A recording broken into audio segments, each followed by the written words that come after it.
So hello and welcome back to my channel, and in this video we're going to resume our read along session for the chapter this Delhi Sultanate second. So without any further ado, let's get started. We're going to start with the passage Market Control and Agrarian Policy of Alauddin. For contemporaries, Alauddin's measures to control the markets was one of the greatest wonders of the world. In a series of orders after his return from the Chittor campaign, Alauddin sought to fix the cost of all commodities from food grains, sugar, and cooking oil to a needle, and from costly imported clothes to horses, cattle, and slave boys and girls.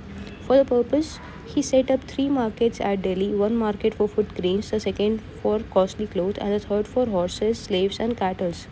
So he was in a pursuit to change the markets after his return from the Chittor campaign, and he basically established three types of markets. One was for the food grains, the second was for costly clothes, and the third was for horses, slaves, and cattle.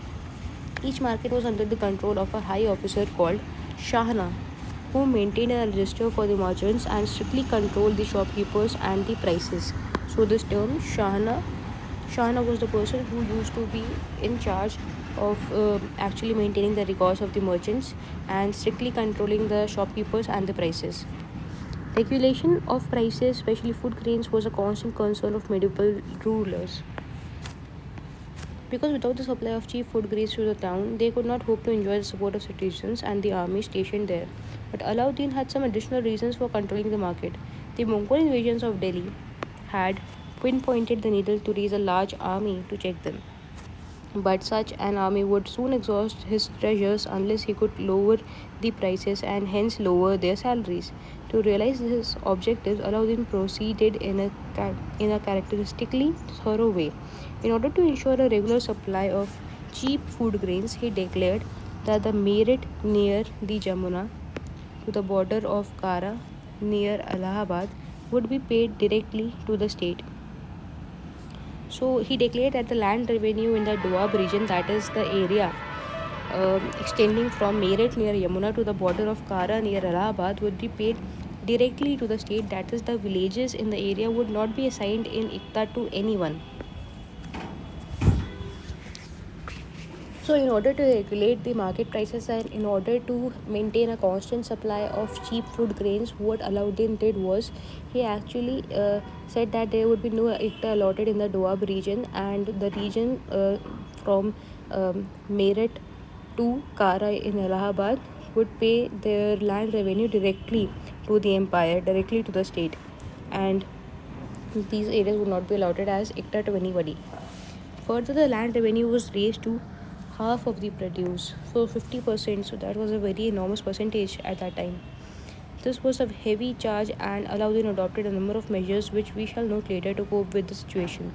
By raising the state demand and generally obliging the peasants to pay it in cash, the peasants were forced to sell their food grains at low price to banjaras, who were to carry them to the towns and sell them at prices fixed by the state.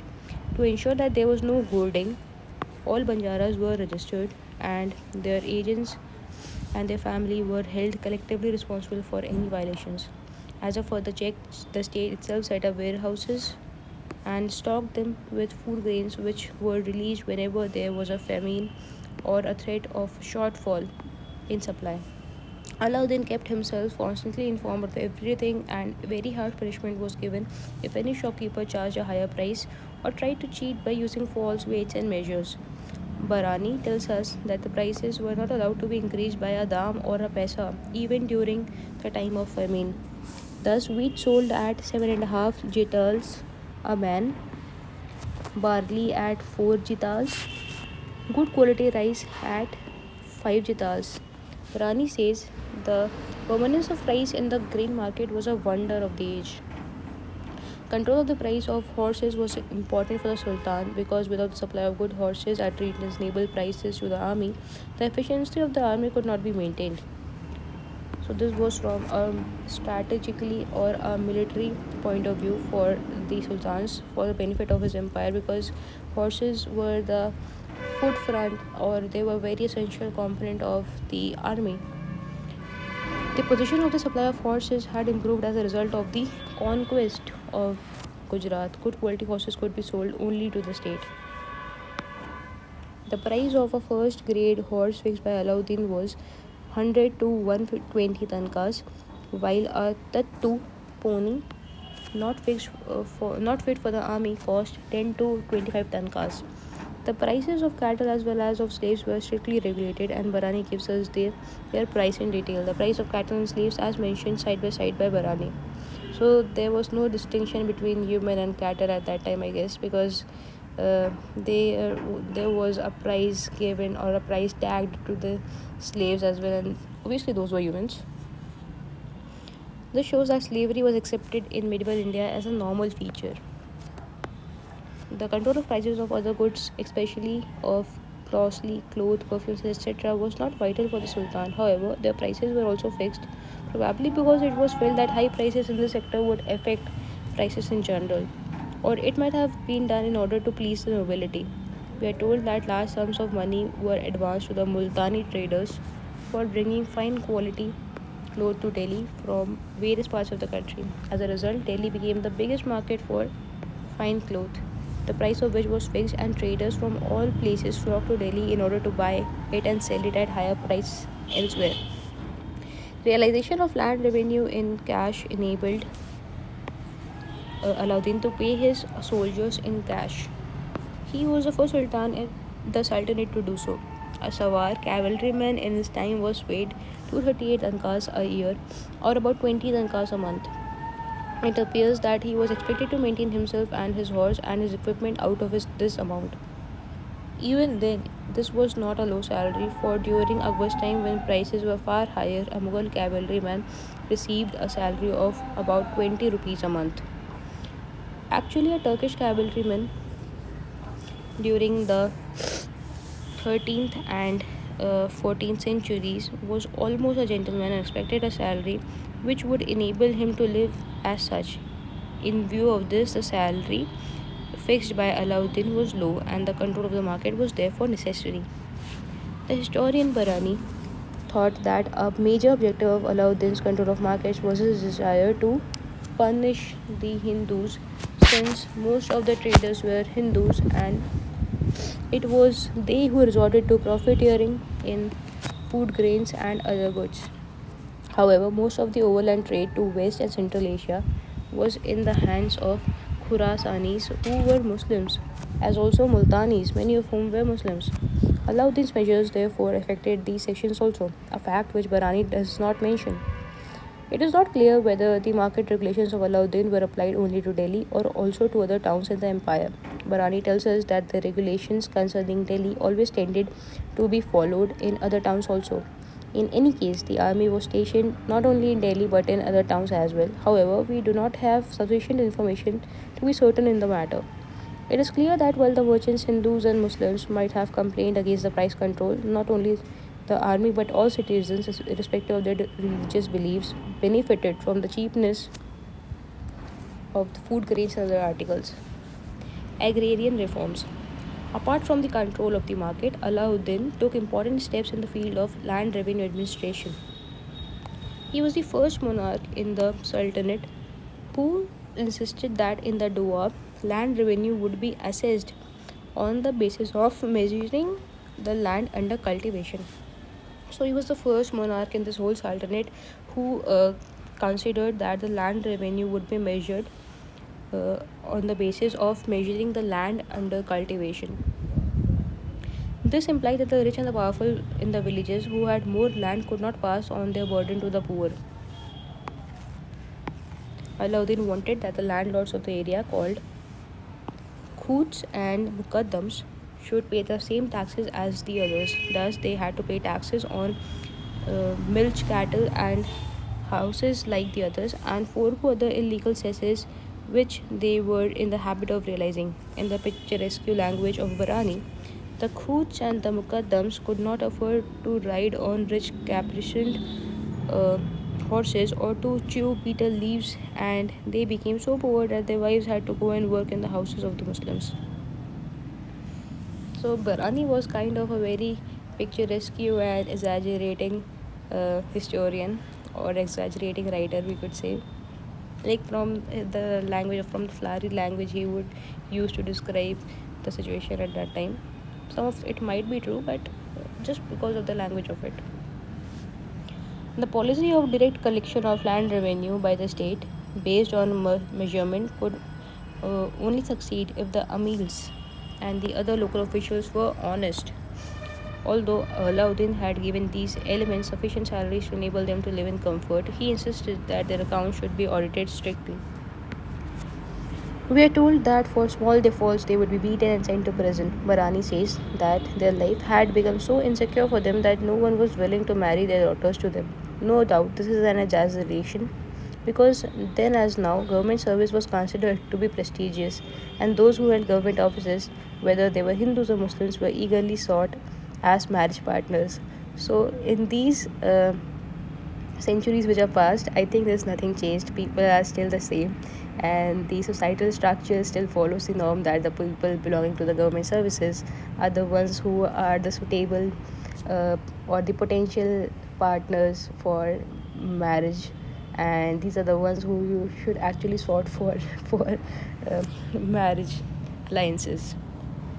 Anyways, although Barani writes as if all the measures mentioned above were directly solely against the Hindus, it is clear that they were, in the main, directed against the privileged sections in the countryside.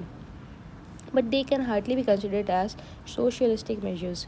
They were basically designed to meet an emergency situation with the danger posed by the Mongols. So, the expansion of the Mongolian Empire was a major threat to Delhi, and we could attribute all of these measures used by Alauddin in order to check the Mongolian invasion and in order to keep his army and keep his empire under control. Perhaps it would have been better for Alauddin to have controlled only the price of essential commodities such as food grains, etc. But as the contemporary writer Barani says, he tried to control the price of everything from caps to socks, from corns to needles, vegetables, soups, sweetmeats to chapatis. Like, he wanted everything under his control. These led to vexatious taxes which were sought to be violated and led to drastic punishments and resentment. Alauddin's agrarian policy was certainly harsh and must have affected the ordinary cultivators also, but it was not so burdensome as to drive them into rebellion or flight. The market regulations of Alauddin came to an end with his death, but it did achieve a number of gains. We are told by Barani that the regulations enabled Alauddin to raise a large and efficient cavalry, which enabled him to defeat the subsequent Mongol onslaughts with great slaughter and to drive them beyond the Indus. The land revenue reforms of Alauddin marked an important step towards closer relationship with the rural areas. Some of his measures were continued by his successors and later provided a basis for the agrarian reforms of Sher Shah and Akbar. Muhammad Tughlaq's experiments. Next to Alauddin Khalji, Muhammad bin Tughlaq from 1324 to 51 is best remembered as a ruler who undertook a number of bold experiments and showed a keen interest in agriculture. In some ways, Muhammad bin Tughlaq was one of the most remarkable rulers of his age. He was deeply read in religion and philosophy and had a critical and open mind. He conversed not only with Muslim mystics but also with the Hindu yogis and Jain saints such as Jina Prabha Suri. So, Jina Prabha Suri would be important from our exam point of view. So, he would be termed as a contemporary of Muhammad bin Tughlaq and a Jain saint. So, Jina Prabha Suri. It was not liked by many Orthodox theologians who accused him of being a rationalist, that is, one who was not prepared to accept religious beliefs as a matter of fact, as a matter of faith. He was also prepared to give high offices to people on the basis of merit, irrespective of whether they belonged to noble families or not. Unfortunately, he was inclined to be hasty and impatient. That is why so many of his experiments failed, and he has been dubbed as ill-starred, ill-starred idealist. Muhammad Tughlaq's reign started under inauspicious circumstances. Sultan Ghiyasuddin Tughlaq was returning to Delhi after a successful campaign against Bengal. A wooden pavilion was erected hastily at the orders of Muhammad Tughlaq to give a fitting reception to the Sultan. When the captured elephants were being paraded, the hastily erected structure collapsed and the Sultan was killed. This led to a number of rumors that Muhammad Tughlaq had planned to kill his father, that this was a curse of the heavens and of the famous saint of Delhi, Sheikh Nizamuddin Aulia, whom the ruler had threatened to punish. The most controversial step which Muhammad Tughlaq undertook soon after his accession was the so-called transfer of the capital from Delhi to Deoghar. As we've seen, Deoghar has been a base for the expansion of the Turkish rule in South India. Muhammad Tughlaq himself had spent a number of years there as a prince. The attempt to bring the entire South India under the direct control of Delhi had led to serious political difficulties. The people of the area were restive under what they felt was an alien rule. A number of Muslim nobles had tried to take advantage of the situation to proclaim their independence there. The most serious rebellion was that of cousin of Muhammad Tughlaq, Gurshasp, against whom the Sultan had to proceed personally. It appears that the Sultan wanted to make Deoghar a second capital so that he might be able to control South India better. For this purpose, he ordered many of the officers and their followers and leading men, including Sufi saints, to shift to Deoghar, which was renamed Daulatabad. So Deoghar was actually renamed as Daulatabad. You also see a map of the Sultanate of Delhi from the mid 14th century. So Delhi was over here in the northern India, and this was the Doab, where about half of the land revenue was collected from the peasants. We could see the kingdoms in Gujarat, Malwa, Bihar, Bengal, Jajnagar, and the southern kingdoms.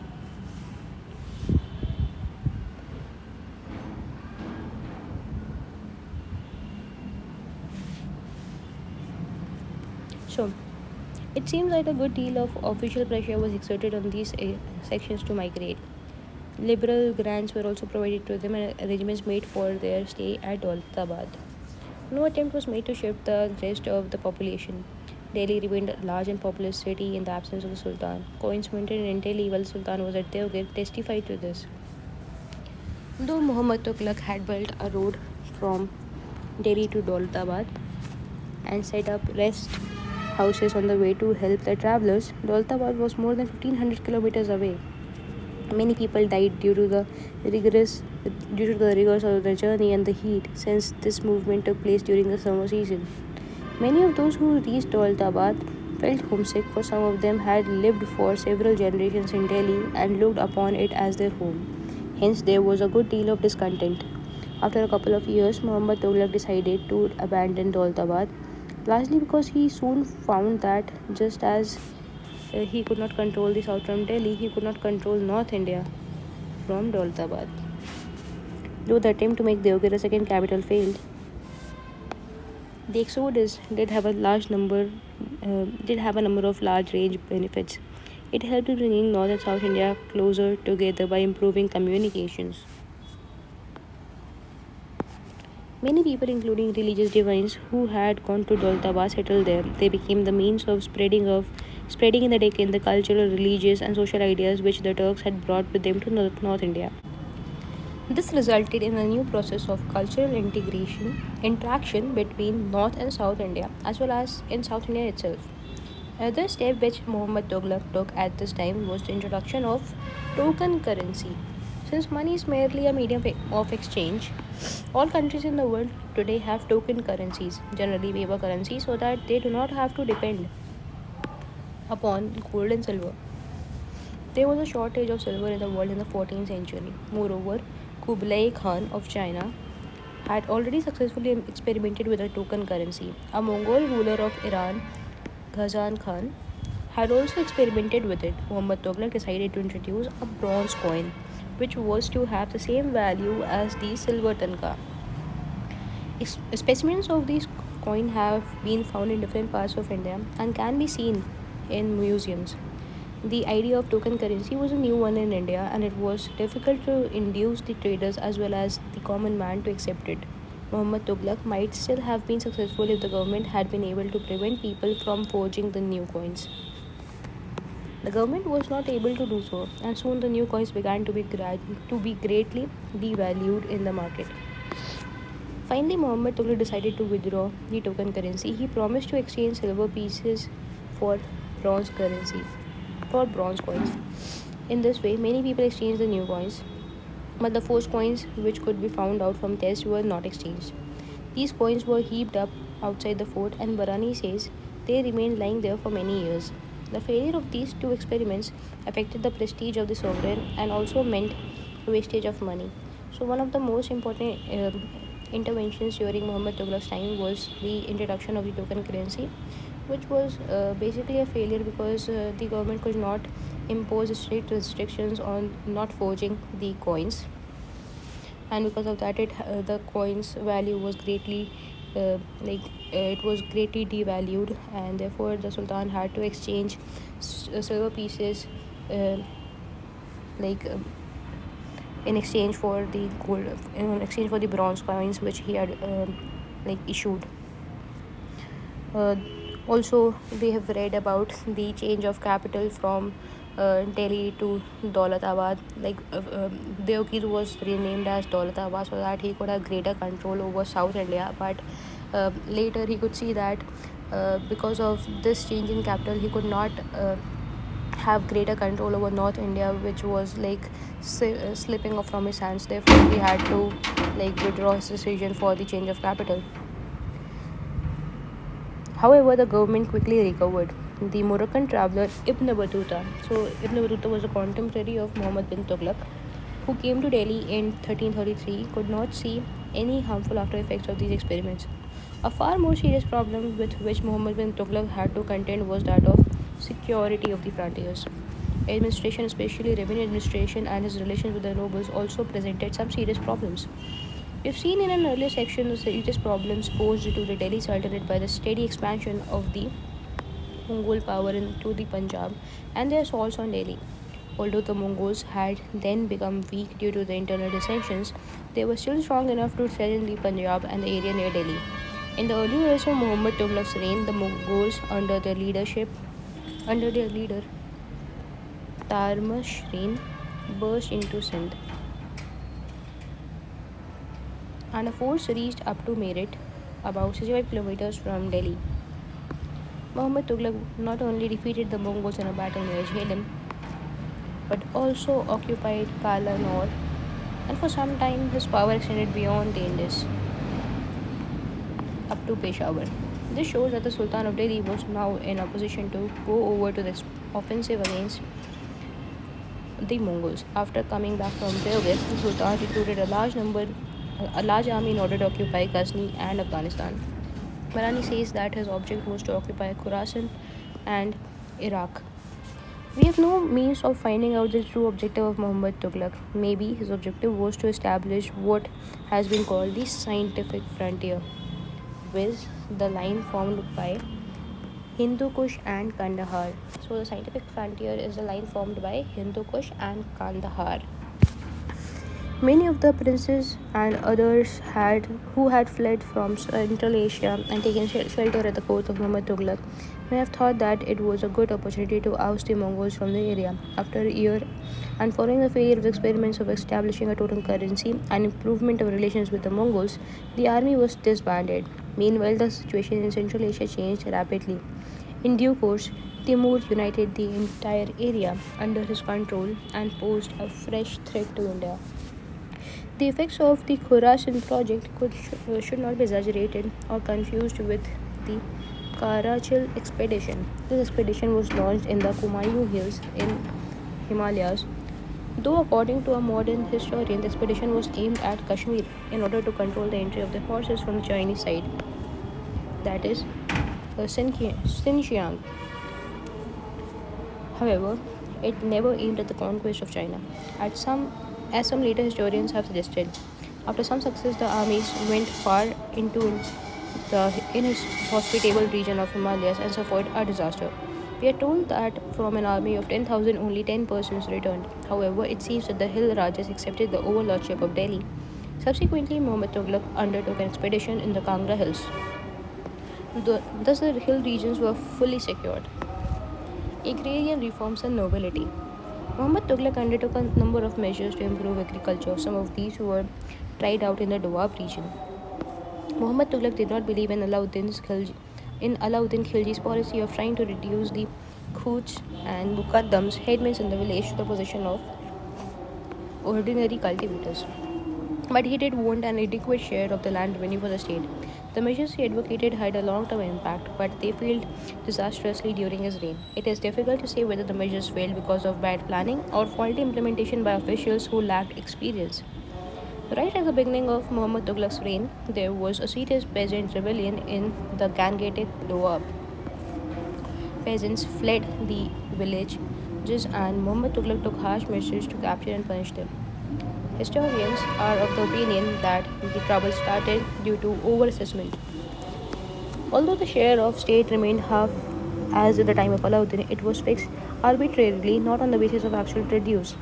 Prices were also fixed artificially for converting the produce into money. A severe famine, which ravaged the area for half a dozen years, made the situation worse.